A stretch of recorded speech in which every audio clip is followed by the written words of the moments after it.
Hey, good morning, guys, and welcome to another video blog series. My name is Shakti. I'm the founder of Wellness Mama Shakti. You can find me at sincerelyshakti.com for more blogs and videos. Thanks for hopping on again. So today I'm going to talk about business.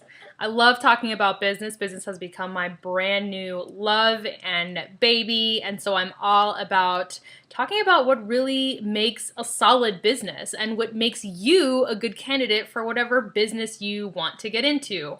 So I'm going to today talk about a couple of things, like how do you know you're a good fit for a business, and how can you predict if this business is going to be profitable for you or if it's going to be a long-term endeavor for you, right? We probably want to know that if we're starting a business.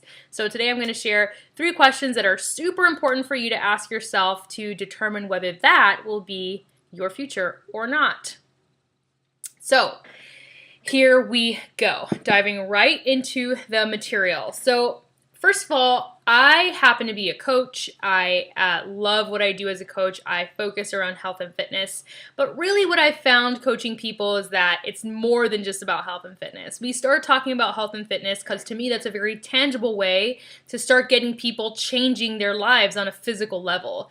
And once that gets into gear, what starts to happen is people start to kind of open their eyes to all the other ways in their lives that they're also limiting themselves and also need to kind of break through some habits. So for me, health and fitness is something that's very easy in the sense to encourage people to start making some serious changes in their life. And once that happens, it's almost like everything else starts to happen for them as well. They start feeling better, they're sleeping better, they're feeling good in their clothes and their skin, and so that automatically triggers a series of behavioral changes that affects their entire life.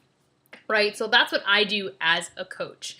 It just so happens that my particular business is structured as an MLM, and it has, teams and groups, and I work with other coaches and I mentor the coaches and I get mentored from other coaches. And so there's a big team energy in the work that I do. And that's a structure that I love and that feel very connected to. And it's a business that I spent a lot of time researching before I decided to say yes to. So first of all, the very first question that I would ask you if you are on the fence about joining a business, if you are, you've been introduced to a business concept or invited to learn about a business and you're considering it and you're not really sure and you have a lot of reservations, which is totally normal. By the way, we all had them. The very first question I would ask you to ask yourself is your why strong enough? Like, why would you be doing that business? Like, why does it matter to you? Why does what you would be doing as a distributor, as a coach, as a brand representative, as a whatever other names people call themselves in businesses, right? Does it matter to you? Why does it matter to you? Like, why would you be doing that thing? Why would you be dedicating hours upon hours upon hours of your time where you could be doing other things to that? What would hold you strong and steady to that thing? So for me, for example, I became a coach right after I had my son. I was 4 months postpartum. I was severely depressed. I had a severe case of postpartum anxiety as well. My body was falling apart. I was a former yoga instructor and a massage therapist. I typically had very strong body, wasn't in the best shape ever, but it was very strong. And after I had my son, all of that went to crap. I pulled my back picking up my 3-month-old, who wasn't even that big, out of a bouncer. And at that point, I realized I had a crisis on my hand. I was in constant pain. I was absolutely miserable inside and out. And I needed to change something about my life. So when I started doing home workout programs and I started on things like Shakeology, my entire life changed. I felt 1,000% better. I'm in better shape now than I ever was even before I had a kid. And internally, I was transformed by the fitness aspect and the health aspect, but by the business aspect as well. So I fell in love with this, and I said, this is what I want to help other women who have just had children or who need to recover their spirit from some sort of trauma or some sort of life-changing event, this is what I want to help them do, because this changed my life. And it's a very strong why for me, because I know how it feels to want to be home with your kid and to want to be healthy with your kid and to want to be able to enjoy the experience of being a mother and a partner, right? And I had no joy in my life prior to doing this. So that why is really, really potent for me. So it gives me a lot of encouragement when I'm running my business, right? So ask yourself, is the why behind why you would be doing this thing, is it because you just want to make money? Because that's not a strong why. Like, really, that's gonna fall through the woodwork quick. You need a real why for why you would be doing the business that you're doing. Question number 2, how do you feel about the culture of the business? That's so important. Pay attention to the relationships that happen inside of the business. Pay attention how people talk to each other. Pay attention how they support or don't support each other. Pay attention to the online interactions or the lack of online interactions that happen in the community. The community culture, whatever you see outside is what you're going to get when you're inside.